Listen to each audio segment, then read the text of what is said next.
Hello, everyone. This is Dr. Sanders, Chief Executive Officer and Superintendent for Sandusky City Schools, and we're here for your May 2019 Building Better Dreams Facilities Update.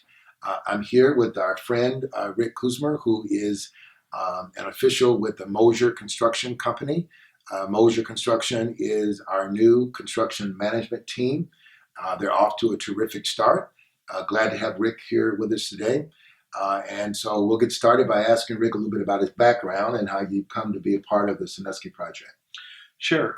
Dr. Sanders, I started at Mosier 38 years ago, and I went to Bowling Green State University, majored in construction management, and went to work with Mosier as an estimator, then a project manager, and now I'm senior projects manager with them. And what I do is manage several projects at a time from the office level. And what that entails would be writing the contracts, the purchase orders, completing the schedule, checking the costs, making sure costs are coming in correctly, and also that the building is being built on time. And then when problems arise, resolve the problems and get done on time.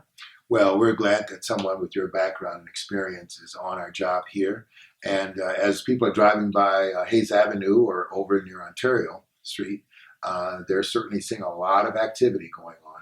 Can you give us a little update about what's going on at the two sites? Sure. We'll start with intermediate. Intermediate right now, all the footers are done, which is the concrete that is below grade that supports the building.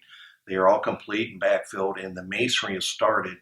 And where we started the masonry first is in the gymnasium, the high walls, which are 35-foot high walls, and we should have those completed this week.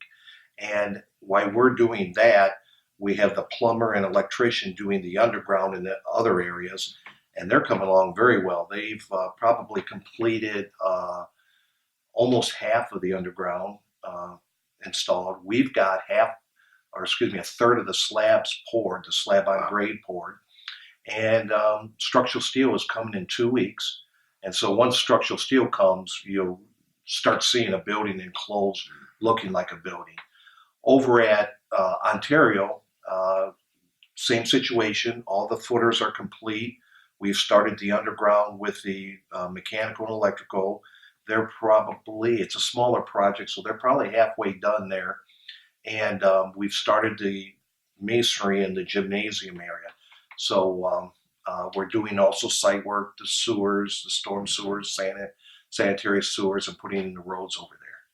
Well, obviously, we're getting a lot of calls from our parents and community members. They're driving by the school and seeing the bricks, come out of the ground, and people are getting really excited.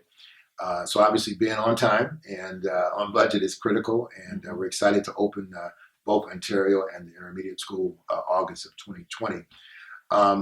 Rick, talk a little bit about what's going to happen over the next several months as we get into the summer and fall of the year. What are folks going to see at both of the schools going forward? Okay, at intermediate, at the end of May, you'll see the structural steel go up in the gymnasium, and then you're going to start seeing the walls being built on the two-story classroom area, the masonry walls. So for the next 2 months, you'll just see masons just bringing up the walls to the structural steel on the first floor, and then you should see the roof going on in the gymnasium area. Okay. Over at Ontario, it'll be the same thing. You'll start seeing the structural steel go on in the gymnasium, and then you'll see the walls in the first story area. One building is twice the size of the other one, but they're both being built the same way. Well, we're excited to see things that are going on both at the intermediate school and at Ontario. Just a reminder to our local folks, the intermediate school is located right next to the high school. That's going to house grades 3 through 6. And then Ontario is on the former Ontario site, and that's going to house grades 1 and 2 for all district students. And those buildings are scheduled to be open for the 2020 school year. So we've got one more year in our existing buildings, and then we're going to be having the largest transformation and transition of students and families in the history of our district. We'll be sharing out in the next several weeks about a new video system we're going to have in place, so people will be able to watch in real time the actual building of the building. If you want to see what's going on, go to our website. You'll be able to pull up the site and see pictures of things that are going on, and sort of document the process with us. So thank you, Rick, for being a part of our Thank you. program today. And as we always say, we couldn't be more proud of the work going on here in our district. And at any time, if you have any questions for me, you can reach me at Ask Dr. Sanders at scs-k12.net, or give me a call here at the office at 419-984-1000. Thanks for joining us for the May 2019 edition of Building Better Dreams Facilities Initiative. And thanks so much, and go Blue Streaks.